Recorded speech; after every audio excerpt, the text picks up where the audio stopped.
Hindi ko ugali na nagbubukas ng group chat namin. Kaya lang nung nakahiga kami ni Beses mga anong oras, mga alas 4 yun, alas 5. Nabuksan ko yung group chat namin. Kasi alam kong uwi na siya ngayon. Sabi ko kay Bakit, uy, nakasakay na si Pare Victor ng bus ah. Nakauwi na siguro. Sabi ko, okay ah. Wapo ni Pare Victor ah. Nakauwi na siguro. Kaya lang binasa ko yung caption. Sabi ko, teka muna. Kasi iba yung caption. Sabi ko, IP mo nito. Ano pa nangyari? So doon na rin lagi ako.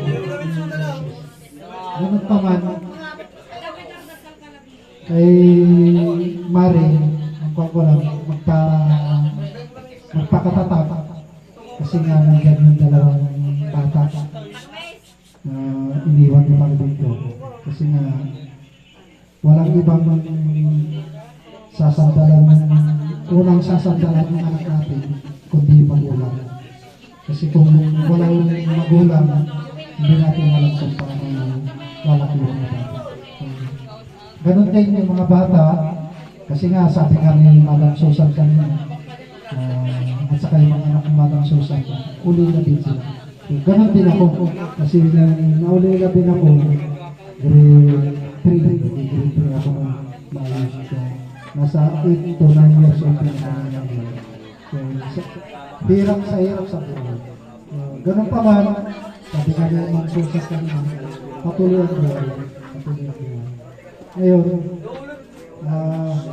yung buhay kasi natin, narinig ko yung scripture reading ni Tia kanina.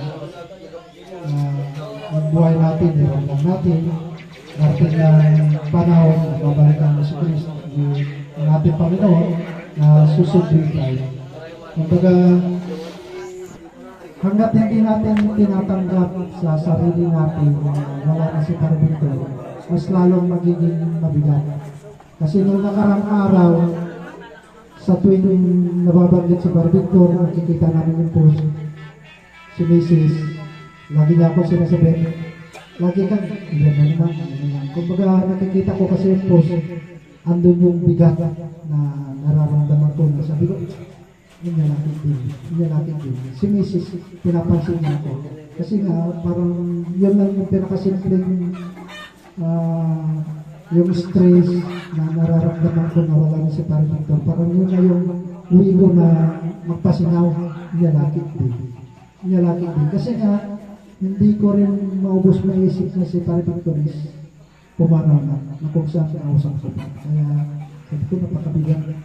Sabi ni Mrs. Ano ba? Lagi kang pag nababanggit si Pare Victor, lagi niyalakit din. Kasi nga yung bigat na nararamdaman ko na hindi ko maipaliwanag na yung isang classmate namin, hindi lang kaya nakahalata na yung classmate namin napakabain, napaka-energetic, kumbaga isa siya sa nangunguna sa amin. Kumbaga sa group chat namin, napaka-active siya. Napakadaling igano-gano. Ilahin na dito, tulang mo doon, andyan sa lagi. Kumbaga, kagaya na lang ng alumni na ginaganak si Mrs. Aquan, sabi niya, may anak ako. Kinausap niya si Pare Victor. Hindi nagdalawang salita si Mrs. Ganon. Kumbaga, tapos biglang nawala. Kaya kung naalala ko hanggang ngayon, kumbaga, napakabigat sa damdamin na ang isang kaibigan na kung saan, pati nga yung biyanan ko kung anong naging kami ni Mrs. Nakita ko na, narinig ko na sa biyanan ko na parang anak na nila, parang kapatid na nila Mrs. Kasi ganon yung pakikikapwa-tao ni Pare Victor.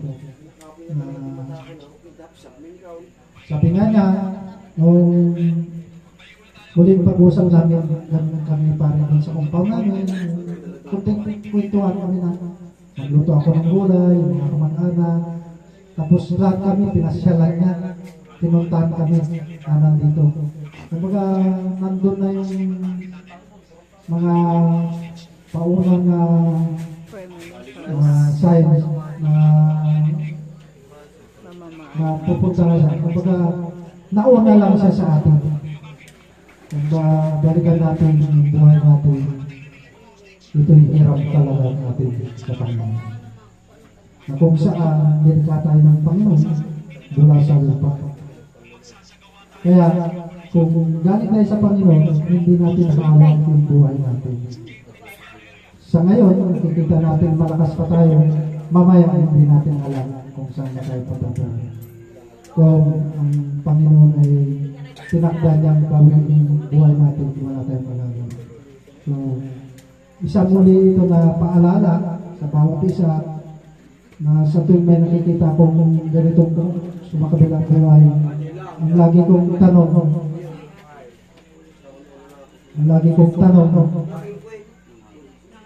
saan kaya patutungo yung ating kaluluwa? Kasi nga, mayroon sinasabi na judgment. Mayroon sinasabing judgment day. Na kung ano man yung ginagawa natin sa ibabaw ng lupa, darating ang panahon na i-judge tayo ng Panginoon.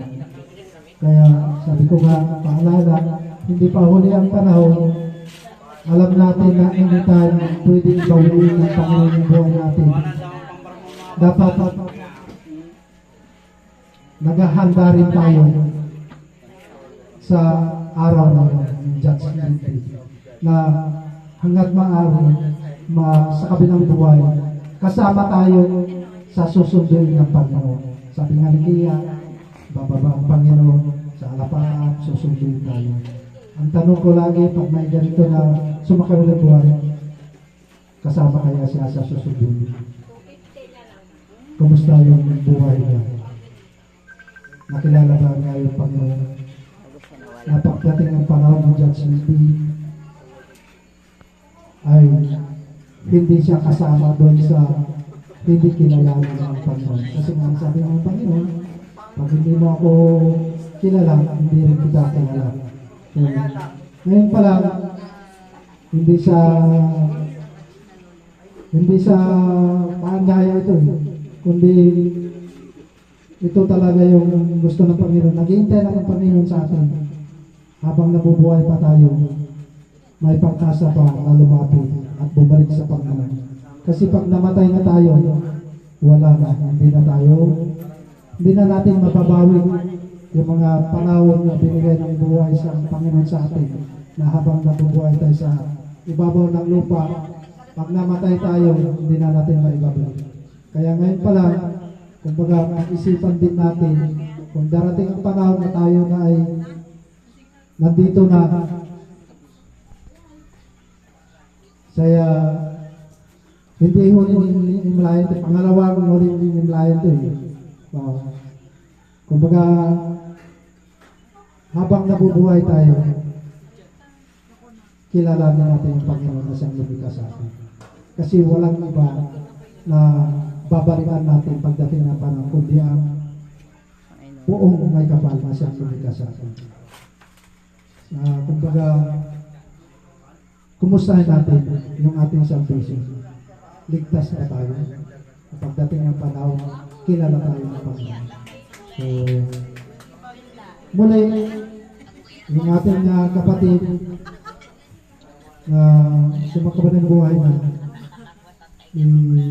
mabigat man, pero kailangan natin tanggapin.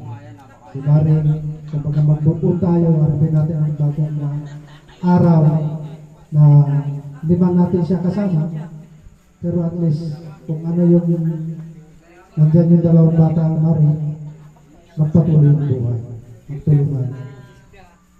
Kasi walang ibang magtutulungan kundi ang pamilya. Kahit sa amin, nandun kami sa uniformadong trabaho, magkakasama kami, pero pagdating ang panahon, babalik ka sa pamilya. Kaya kailangan maging balance. Maging balance. Sabi nga nila, pwede kang maging mabuting public servant, pero hindi ka mabuting ama ng iyong pamilya. Kaya maging balance dapat. nagsiservisyo tayo para sa pamilya kasi pag natapos na yung trabaho natin, wala tayong ibang babalikan kundi ang ating pamilya. Ganon din tayo habang nabubuhay tayo, dapat gamitin natin yung buhay natin sa makabulang bagay na yung kinararangal o kinapupuri ng ating Panginoon para pagdating ng panahon, mayroon tayong muka o kaya mayroon tayong masasabi pagdating ng panahon na makaharap natin ating Panginoon. Hindi tayo itatatwa ng Panginoon. Kapag naghihintay lang ang Panginoon sa atin, lumapit tayo hanggang nabubuhay na tayo. So, yun lang. Magandang umaga muli sa atin.